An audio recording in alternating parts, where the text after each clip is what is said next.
кишоварзони шаҳру деҳоти Панҷакент соли ҷорӣ тибқи ҳисоботи оморӣ дар ҳамаи шаклҳои хоҷагидорӣ дар майдони 29013 гектар кишти зироатҳои кишоварзиро баромонданд, ки аз он 15109 гектар кишти баҳорӣ мебошад.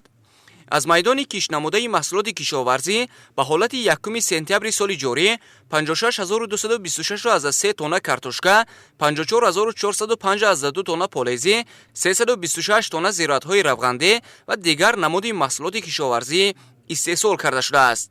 шолипарварӣ, ки яке аз соҳаҳои даромадноки кишоварзӣ ба шумор меравад, дар шаҳру деҳоти Панҷакент хело рушд кардааст ва олимон бо анҷоми тадбирҳо, кишти тухмиҳои ба маҳал мутобиқ ва риояи қоидаҳои агротехникӣ ҳаҷми истеҳсоли маҳсулотро сол ба сол зиёд менамоянд. тибқи иттилои масъулини соҳаи кишоварзӣ, соли ҷорӣ дар шаҳри Панҷакент дар майдони 2207 гектар кишти шолӣ баромонда шудааст ва деҳқонон бовар доранд, ки аз майдони шолизор ҳосили дилхоҳ ба даст меоваранд. айни замон ҷамъоварии шолӣ дар шаҳри Панҷакент бо маром идома дорад. майдончаҳои тухмие ки имрӯз мо ҳузур дорем дар он махсус барои парвариши тухмии навъҳои шолӣ тахассус гардондааст, ки зеро ки мо барои ҳосили 2024 аллакай имрӯз бояд замина гузорем.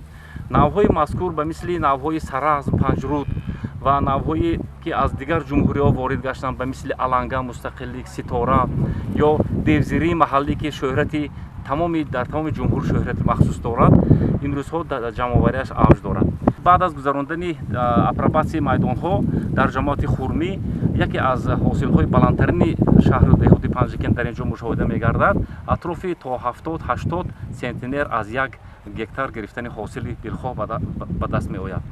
яъне ки ҳар як гектар аллакай 7-8 тонна биринҷ шолӣ ба даст меорад. агар 60% ин шолӣ агар биринҷ гардад, атрофи 4.5 тонна биринҷ аз як гектар аллакай ба даст меорад. бо такя ба дастуру супоришҳои асосгузори сулҳу ваҳдати миллӣ, пешвои миллат, президенти ҷумҳурии Тоҷикистон муҳтарам Эмомалӣ Раҳмон кишоварзони шаҳри Панҷакент ба масъалаи рушди соҳаи кишоварзӣ диққати хоса медиҳанд.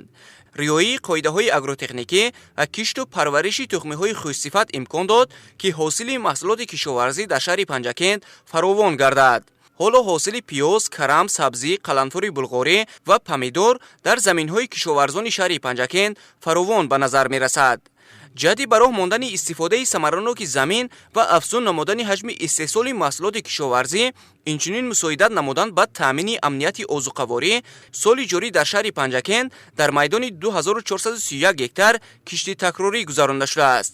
нақшаи кишти картошка дар ҷамоат 460 гектар мешуд. 300 гектар картошка кишт кардем. бо хумондагии замина тромои караму зарҷумаю болгарскую дигар зироатҳо кишти корда шуд. ҳосилноки 1 гектар замин ба 80-90 тонна ҳосилноки пиёз ҷамъоварӣ карда шуд. деҳқонони шаҳри Панҷакент аз ғамхориҳои сарвари давлат муҳтарам Эмомалӣ Раҳмон хело қаноатманд буда, кӯшиш доранд ҳаҷми истеҳсоли маҳсулоти соҳаро зиёд намоянд. ҳаҷми истеҳсоли маҳсулоти кишоварзӣ дар шаҳри Панҷакент то моҳи сентябр 835 миллиону 886 ҳазор сомониро ташкил медиҳад, ки афзоиши он 107.6%-ро дар бар мегирад. деҳқонон маҳсули дастранҷи хешро қисман дар бозорҳои сарироҳӣ ба фурӯш мебароранд ва қисми дигари онро дар анборҳо захира менамоянд. дар шаҳри Панҷакент ҳамчунин ба масъалаи бунёди ҳавзҳои моҳипарварӣ ва зиёд намудани ҳаҷми истеҳсоли гӯшти моҳӣ диққати зарурӣ дода шудааст. аз ҷумла бо ташаббуси роҳбарияти донишкадаи омӯзгории Тоҷикистон дар шаҳри Панҷакент ҳавзҳои моҳипарварӣ ташкил шудааст. моҳипарварони шаҳри Панҷакент аз дастгириву имтиёзҳои пешниҳод намудаи ҳукумати мамлакат ҳамеша бархурдоранд. пешниҳоди имтиёзи имкониятҳо ба рушди соҳаи моҳипарварӣ имкон дод, ки шумораи хоҷагиҳои моҳипарварӣ дар мамлакат зиёд гардад. тибқи иттилои масъулини сарриёсати кишоварзии вилояти Суғд, дар шаҳру ноҳияҳои вилоят 33 хоҷагии моҳипарварӣ мавҷуд буда, масоҳати умумии ҳавзҳои моҳипарварӣ қариб 43222 гектарро ташкил медиҳад. дар шаҳри Панҷакент аз ҷониби масъулини муассисаи давлатии хоҷагии ҷангал парвариши дарахти павлония баромонда шудааст, ки ба таъкиди масъулон дар давоми 5-6 сол барои истифода бурдан омода мегардад. ин таҷриба нахустин дар шаҳри Панҷакент ба шумор рафта, оянда доираи парвариши дарахти павлония зиёд карда хоҳад шуд. мо дар инҷо бори аввал درخت پاولان رو شنیدیم که این برای خوجگی جنگل و شهر پنجکین باری اول می باشد و نشو نماش خیلی که میبینید بسیار خوب است. قریب 90% گرفتگی است.